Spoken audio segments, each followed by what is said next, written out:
السلام علیکم ناظرین کرام، میرا نام ہے فلک زاہد اور آپ سب کو میرے چینل پر خوش آمدید۔ ناظرین کرام، آج 8 نومبر ہے۔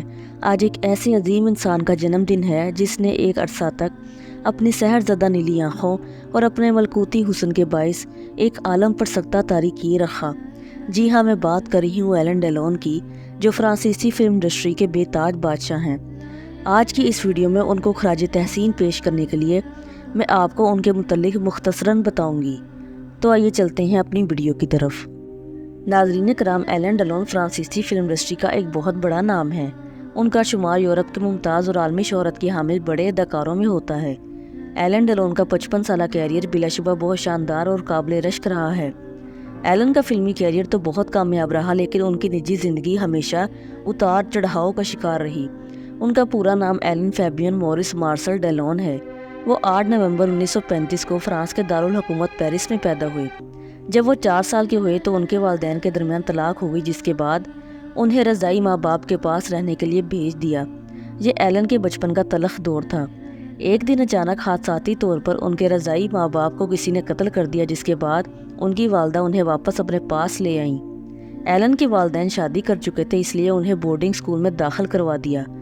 14 برس کی عمر میں انہیں بورڈنگ سکول سے نکال دیا گیا اور وہ اپنے سوتیلے باپ کی دکان پر کام کرنے لگے۔ 1947 میں شروع ہونے والی فرانس اور انڈو چائنا کی جنگ کافی سال جاری رہی، جس میں نوجوان دھڑا دھڑ بھرتی کیے جا رہے تھے۔ ایلن کے والدین نے زبردستی انہیں بھی فوج میں بھرتی کروا دیا۔ فوج میں گزرا وہ وقت ان کے لیے نہایت تلخ تھا۔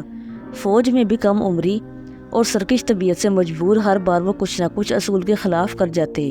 انہیں جیل کی سزا بھی ہوئی۔ 1956 میں انہیں فوج سے نکال دیا گیا۔ ایک ریسٹورنٹ میں ویٹر کے طور پر کام کرتے ہوئے ان کی ملاقات اداکارہ برجٹ ڈوور سے ہو گئی، جس سے ان کی تقدیر بدلی۔ وہ انہیں اپنے ساتھ کانز فلمی میلے میں لے گئیں، جہاں سے ان کے فلمی سفر کا آغاز ہوا۔ کانز میں انہیں ایک ٹیلنٹ اسکاؤٹ نے دیکھا، جس نے ان کا اسکرین ٹیسٹ لینے کے بعد انہیں انگریزی فلموں میں کام کرنے کی پیشکش کی، جسے انہوں نے قبول کر لیا اور وہ انگریزی سیکھنے واپس پیرس چلے آئے۔ لیکن وہاں ان کی ملاقات فرانسیسی ہدایت کار سے ہو گئی، جس نے انہیں اپنا کیریئر اپنے ملک سے ہی شروع کرنے کا مشورہ دیا۔ ایلن نے 1957 میں اپنی پہلی فلم میں کام کیا، جو کہ فرانسیسی تھی، لیکن انہیں اپنا پہلا مرکزی کردار اداکارہ رومی شنائڈر کے ساتھ فلم کرسٹین میں نبھانے کا موقع ملا، جو ایک ناول سے ماخوذ رومانس پر مبنی فلم تھی۔ یہ فلم فرانس کی 7ویں بڑی ہٹ قرار پائی۔ اسی فلم سے رومی شنائڈر اور ایلن ڈیلون کے درمیان پرزور معاشقہ شروع ہوا۔ دونوں نے منگنی کر لی، مگر شادی کی نوبت نہ آ سکی۔ 1956 میں دونوں نے باہمی رضامندی سے اپنے اپنے راستے جدا کر لیے۔ ایلن ڈیلون کو بڑے ڈائریکٹرز اور پروڈیوسرز کی نظر کرامت اس وقت نصیب ہوئی جب وہ فلم وومن آر ویک میں جلوہ گر ہوئے۔ اس فلم نے فرانس سمیت امریکہ میں بھی اچھا بزنس کیا، اور اسی فلم میں ان کی اداکاری کو دیکھتے ہوئے اپنے وقت کے مشہور اور معروف ہدایت کار رینے کلیمنٹ نے انہیں اپنی فلم پرپل نون میں کاسٹ کیا، جس نے عالمی سطح پر انہیں شہرت دلائی۔ بعد ازاں 1990 میں ہالی ووڈ نے بھی اس فلم کا ریمیک دی ٹیلنٹڈ مسٹر رپلی کے نام سے بنایا، جس میں ایلن کے نبھائے گئے مشہور زمانہ کردار ٹام رپلی کو ہالی ووڈ کے نامور اداکار میٹ ڈیمن نے ادا کیا۔ پرپل نون کی شاندار کامیابی کے بعد ایلن کے آگے فلموں کی لائن لگ گئی۔ انہیں دھڑا دھڑ فلمیں ملنے لگیں۔ یورپ سے جنوبی امریکہ، روس سے جاپان، گویا ان کی سلطنت قائم ہو گئی۔ ہالی ووڈ کے بڑے اسٹوڈیو MGM کے بینر تلے کامیاب فلمیں دینے کے باوجود وہ وہاں نمایاں مقام حاصل نہ کر سکے جس کے وہ مستحق تھے۔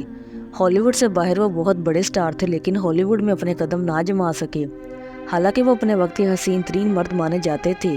ایلن ڈیلون کی خوبصورت نیلی آنکھیں دیکھ کر لوگ سحر زدہ ہو جایا کرتے تھے۔ ایک دنیا ان کے حسن کی گرویدہ تھی، ان کے ساتھی اداکار بھی۔ وہ اگر اداکاری نہ بھی کرتے تو بھی سینما میں لوگ انہیں دیکھنے کھینچے چلے آتے، لیکن انہوں نے اپنی بھرپور اداکاری کو بھی منوایا۔ انہوں نے مجموعی طور پر 51 فلموں میں کام کیا۔ ناظرین کرام، ہر اداکار کی طرح ایلن ڈیلون کی بھی معاشقے خبروں کی زینت بنتے رہے، لیکن ان کی ذاتی زندگی ان کے کیریئر کی طرح شاندار نہیں تھی۔ رومی شنائڈر سے رشتہ ختم ہونے کے بعد انہوں نے طلاق یافتہ اور ایک بچی کی ماں نتالی سینڈ سے شادی کر لی۔ نتالی سے ایلن کا ایک بیٹا اینتھنی ڈیلون 1964 میں پیدا ہوا۔ 1968 میں ایلن کی پہلی اور آخری شادی طلاق پر ختم ہوئی۔ پھر فلم جیف کے سیٹ پر ان کی ملاقات اداکارہ میرلی ڈارک سے ہوئی، جن سے 15 سال رشتہ چلنے کے بعد 1982 میں ختم ہوا۔ 5 سال بعد 1987 کو ایلن ڈیلون نے اپنی خوبصورت آواز میں ایک گانا ریکارڈ کروایا جس کی میوزک ویڈیو کے سیٹ پر ان کی ملاقات ڈچ ماڈل روزلی وان بریمن سے ہوئی، جس سے ان کی ایک بیٹی اور ایک بیٹا ہیں۔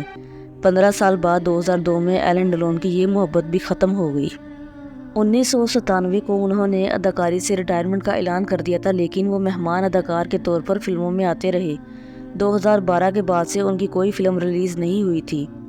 بالآخر 18 اگست 2024 کی صبح کو 87 سال کی عمر میں فرانسیسی فلم انڈسٹری کا یہ روشن ستارہ ہمیشہ کے لیے غروب ہو گیا۔ ناظرین کرام، یہ تو تھی میری آج کی ویڈیو۔ آپ کو میری آج کی ویڈیو کیسی لگی مجھے کمنٹ سیکشن میں ضرور بتائیے گا۔ میرے چینل پر آنے کا شکریہ۔